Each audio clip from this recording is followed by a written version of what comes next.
Bret, Bob Lazeri, Tony D'Angelo here in Eastern Connecticut. Thanks for joining us tonight, Mr. Good evening, Bret. Hello, Bret. Hello, you there? How are you there, Bret? We're Yes. here. How's everything, my friend? It's not bad, not bad. Good, and we appreciate your cooperation, Bret. It's an honor to speak with you. We grew up watching your dad, and you're the third generation, and we'll get to that in a minute. Let me just give our viewers a little background of yourself. You attended USC. You was drafted by the Seattle Mariners in the 5th round of the 1990 draft. Tony spent 14 seasons with Seattle, Cincinnati, Atlanta, San Diego, and Minnesota. Of course, he's the brother of Aaron Boone. We mentioned the son of Bob, grandson of Ray Boone. In 1992, Bret became the first ever third-generation player in Major League history. Tony, 252 lifetime home runs, over 1,000 ribbies, 4-time Gold Glove winner, 3-time All-Star. He led the AL in RBIs back in 2001 and had 3 consecutive seasons of 100-plus RBIs from 2001 to 2003. And also appeared in the World Series and hit .288 in 31 postseason games. And again, Bret, we appreciate you calling in. We do. And hope you and your dad had a great Father's Day. We did. I think we're on opposite ends of the map, but yeah, he's out doing his scouting thing and working for the Washington Nationals, and I was running around chasing 4 kids, getting in the Little League and the volleyball and whatever else we got going on over here. There you go. And I usually ask our ex-players, Bret, you're born in California. Maybe you can give our viewers a little idea of your favorite teams and players that you follow when you grew up. You know what? I had no favorites. I had no favorite players. I grew up, Dad obviously playing for the Phillies, so I grew up in the Phillies clubhouse. Sure. For my childhood, so that was my favorite. Phillies were my favorite, and all the players on the team at the time. But I really didn't have a, guy that I looked, I want to be like him, or I liked everybody. I just wanted to be out on the field playing, and my opportunity was during batting practice or before the game. I'd get to go out there and hang out with those guys, and at the time it wasn't a big deal for me because it was what I thought was normal to hang out with Mike Schmidt and Pete Rose and Greg Lazinski. That was just my normal day. I mean, those are just my dad's buddies, and I happened to be at their work with them.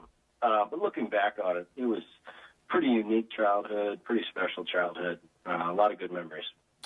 That's for sure. And my question, Bret, a 3-generation baseball family, and you just mentioned you had spent time growing up basically in the Phillies clubhouse. Your dad, your grandfather had played, obviously, but, I also was thinking that there also has to be, Tony, like a genetic element to the whole thing, especially in your case, Bret, to become the terrific player that you did. Genetics, we see it in different families over the years. How much do you think that comes into play? Well, without a doubt. I mean, you can't really deny, the genetics. If your dad's born and he plays at a certain level in his field, whatever that may be, probably there's a decent chance that you're going to be good at that too. Not always, and not always world class or at the highest level there is, but you're probably going to have some of that ability. I would say you have a better percentage than the guy next to you that was just born.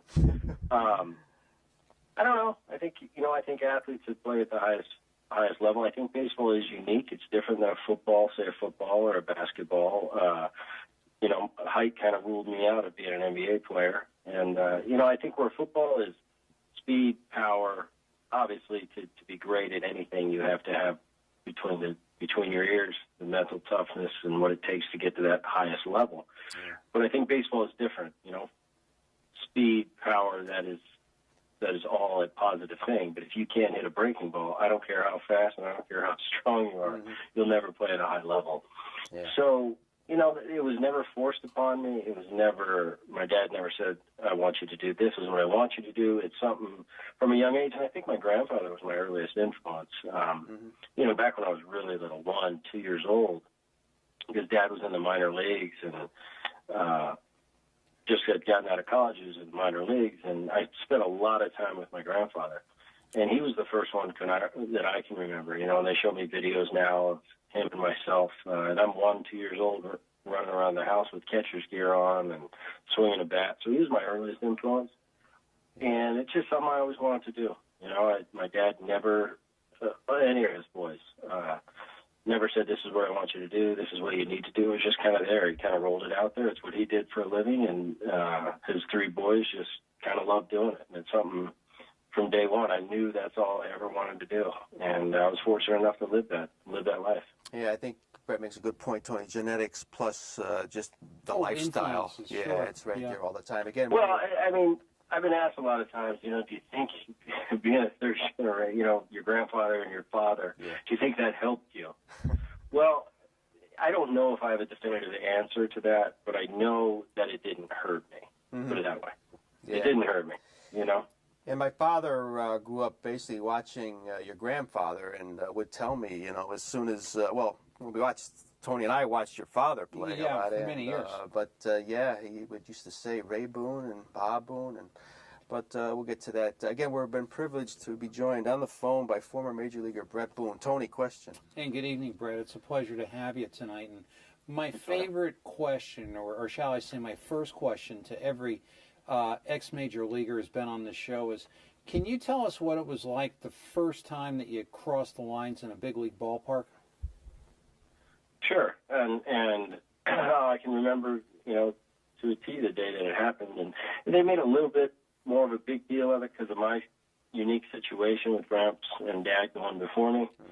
So it was, you know, I was in Calgary, Canada, and I got the call, and the cameras followed me off the field, and I was just kind of in a daze, you know, and it was pretty, everybody was thinking, well, this won't be a big deal for you, because you've been in, you know, you grew up in big league clubhouses, so it's not going to be a big culture shock. Well, that was true, but growing up and being a kid in the clubhouse is a lot different than now that you're in a clubhouse and this is your job. So there's a definite difference between the two. I remember getting to Camden Yards and taking batting practice. I get on a late flight, and I remember I was in the lineup. I mean, I basically had to get dressed, do a little press, and I was in the cage hitting, it seemed like. And next thing you know, I'm on the field playing a game. Definitely different. I mean, I had the goosebumps, and I was just as in awe as any rookie that hadn't grown up with a father that played. You know, it's just big and it's spacious. You know, in the minor leagues and in college, you're used to nice stadiums. You know, you'll go to a nice stadium here or there, but, you know, it might have 10 or 12,000 fans in the crowd, but it's nothing like a major league field. It's just different. Everything is perfect and manicured, and it seems like the fans are so far away from you, whereas in the minor leagues, everybody's right on top of you. And I do remember that feeling. It was definitely a different feeling. But, you know, it's something that we all have to get used to and make the adjustments. I got sent up and down. You know, that first time I thought I got called up, I thought, I'll never be in the minor leagues again. Well, 3 times later, you know, I was on the shuttle too. Lou Piniella put me on that shuttle for a few months, and finally I came up, made the adjustments I needed to make, and you know, was fortunate enough to play for the next 14 years. So definitely, I think the first day, I don't think I was really nervous. I think I was more nervous defensively. I remember going out onto the field and, like, just don't make a mistake on an easy ground ball. I know when I go into that batter's box, I'm hacking. In my first at bat, I got it out of the way. I got a base hit. So, of course, and I remember, I forget who was playing first base. Right-handed hitter for Baltimore. Gave me the ball, and he said, hey, you got 2,999 to go. And I just kind of looked at him like, yeah, that'll be easy. But, yeah, I had a lot to learn. To say, to be nice, I was a little naive at that point in my life. But, yeah, I look back and laugh at some of the things I said and my attitude. But, you know, that's probably a lot of the reasons that I made it and was able to have some success. Yeah, and you had a lot of fun doing it.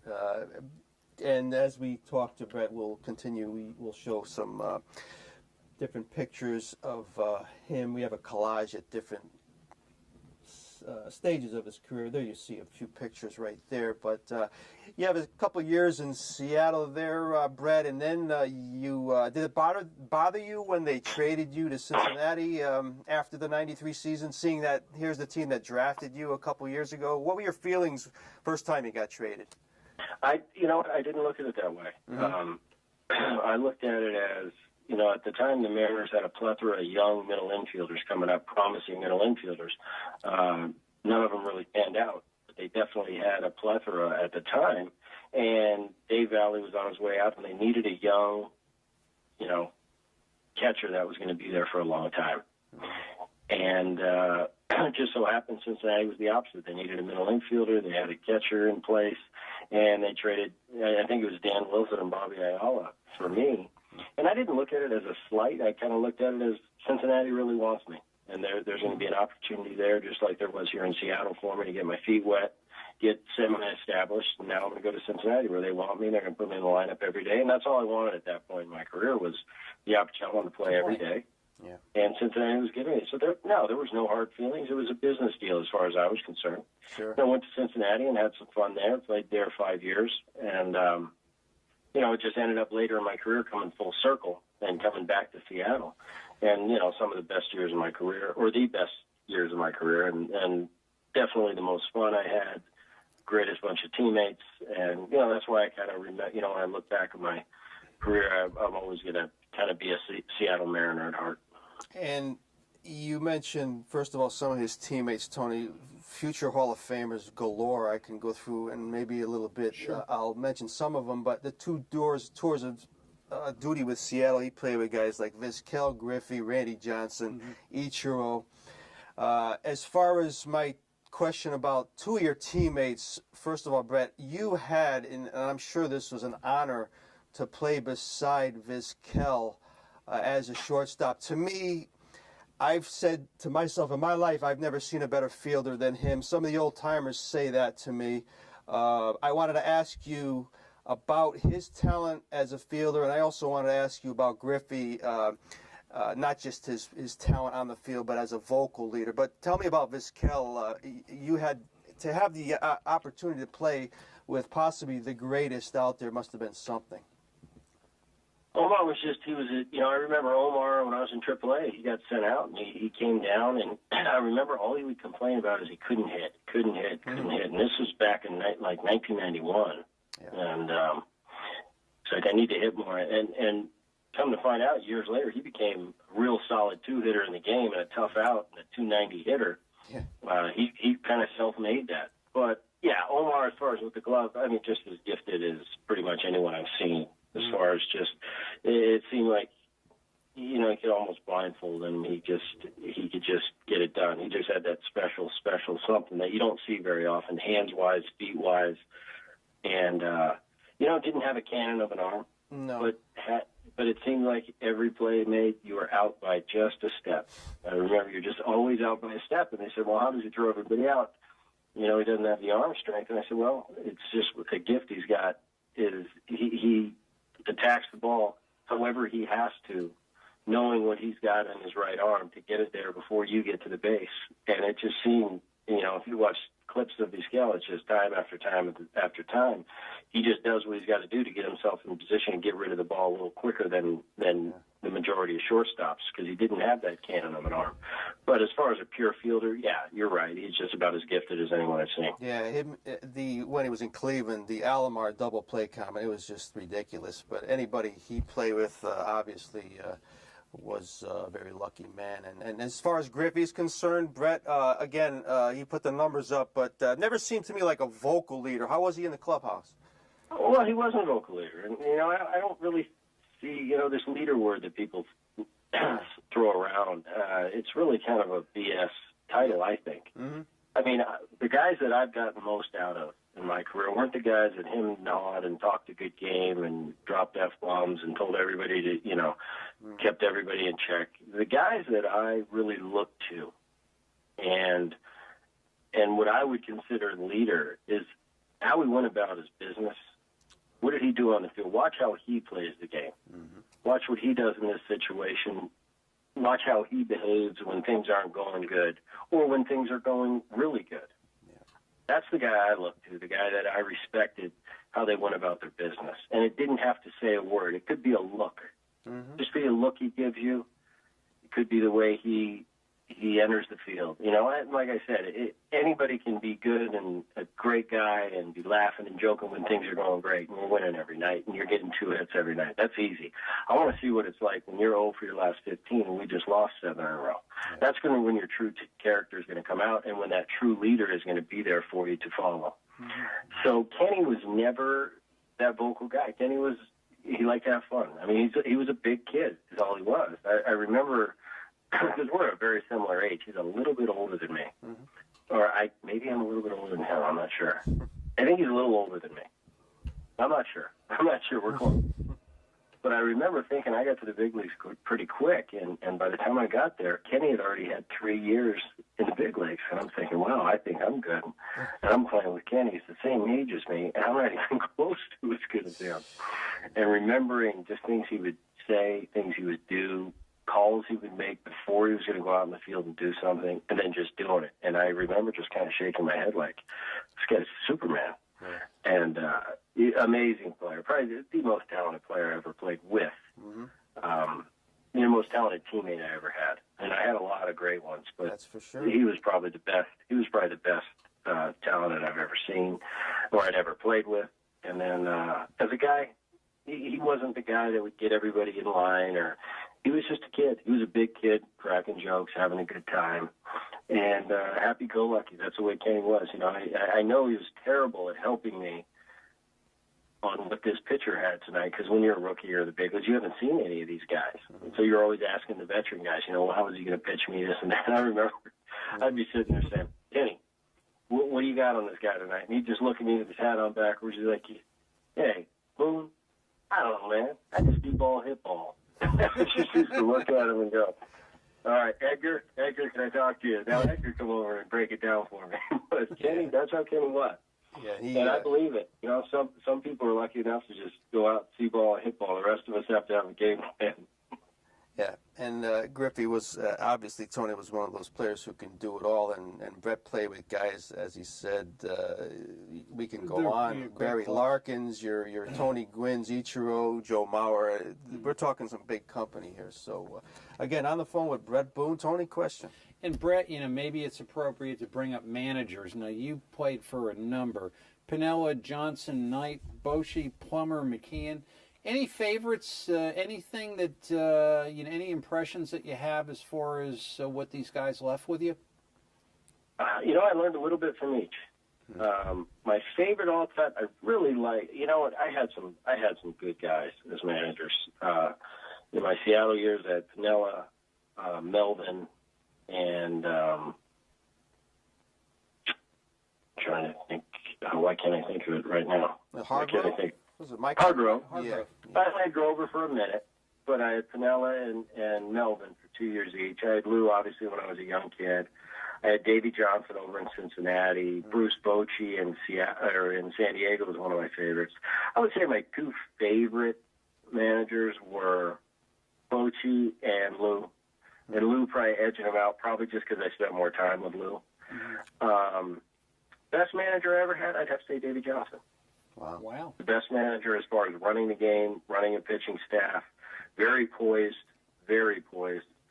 I could never realize, you know, I could never tell. You know, you could never tell whether you were having a great game or a bad game because he would never get too high or get too low.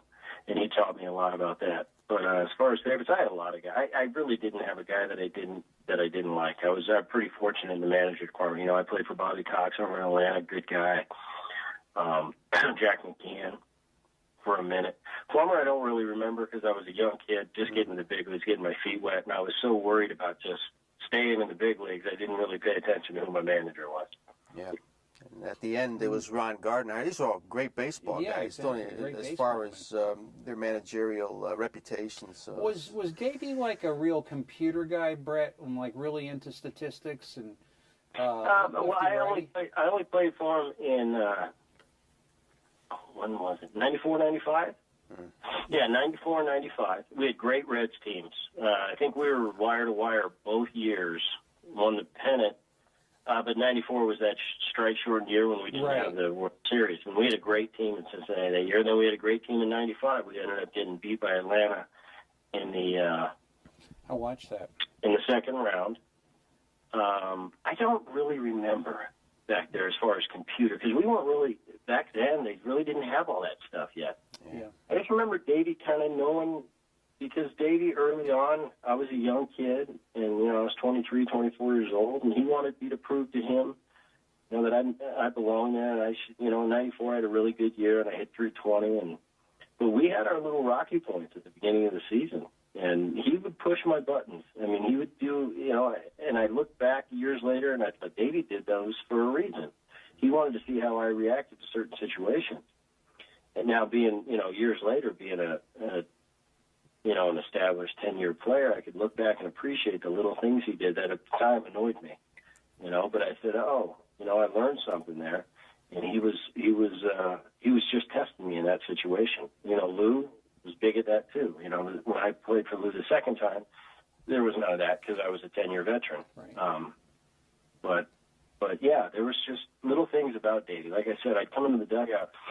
I could have struck out 4 times in a row, and he would give me the same look as if I just hit 3 home runs in the same game. So I can never tell, and I think that's really good to stay in the middle emotionally in sports. I think you can't get too high, you can't get too low. I see people that are like a yo-yo, they're up and down, and you can't have that. I'm not saying you can't smile and laugh when things are going great. Of course you can.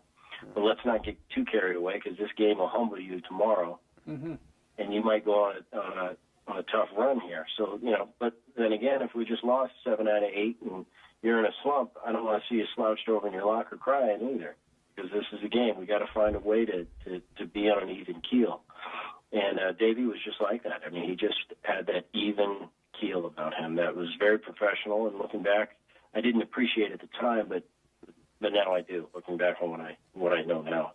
Yeah, should tell our viewers, Tony, as we were talking before the show, Bret was privileged to get to play with his brother Aaron in Cincinnati. And that last day of that '98 season, Bret, you make history by being a part of the only infield ever comprised of 2 sets of brothers. You, your brother Aaron, and the Larkin brothers. Do you remember that day well?